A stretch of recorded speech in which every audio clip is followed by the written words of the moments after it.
Computer প্রশিক্ষণ ও সিএসপির আড়ালে জাল আধার কার্ড চক্র। গ্রেফতার 2। ঘটনা ঘিরে চাঞ্চল্য চাঁচল ও হরিশ্চন্দ্রপুর থানা এলাকায়। ধৃতদের নাম মোস্তাফা আব্দুল ওয়াহিদ এবং মোহাম্মদ আজম ওরফে নবাব। প্রথমে চাঁচল থানার সতী এলাকা থেকে মোস্তাফা আব্দুল ওয়াহিদকে গ্রেফতার করে পুলিশ। পরবর্তীতে তাকে জিজ্ঞাসাবাদের মাধ্যমে অন্যতম মূল মাস্টারমাইন্ড মোহাম্মদ আজমকে হরিশ্চন্দ্রপুর থানার কুশিদার উত্তর রামপুর এলাকা থেকে গ্রেফতার করা হয়। পুলিশ সূত্রে খবর, মুম্বাই, রাজস্থান ও তামিলনাড়ুর আইডি ব্যবহার করে চাঁচল ও হরিশ্চন্দ্রপুরে অবৈধভাবে চলত আধার কার্ড তৈরির কাজ।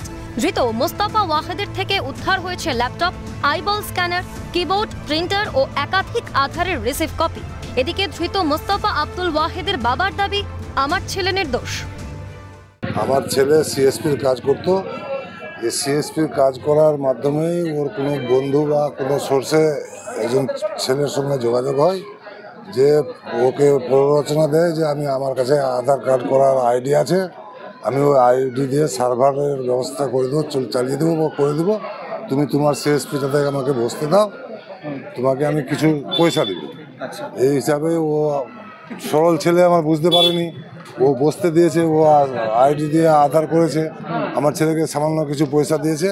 তারপরে পরবর্তীতে চক্রান্ত করে আমার ছেলেকে ষড়যন্ত্র করে ফাঁসিয়ে দেওয়া হয়েছে।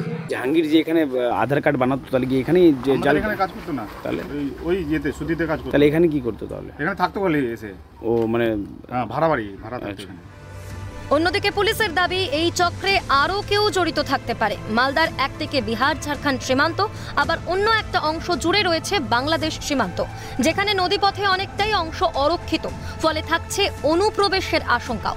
প্রশ্ন উঠছে, তবে এদের কাছে কারা জাল আধার তৈরি করেছে, কি উদ্দেশ্যে করেছে? ধৃতদের জিজ্ঞাসাবাদের জন্য আদালতের নির্দেশে 5 দিনের রিমান্ড নেয় পুলিশ। মালদা থেকে অভিষেক সাহার রিপোর্ট, ক্যালকাটা নিউজ।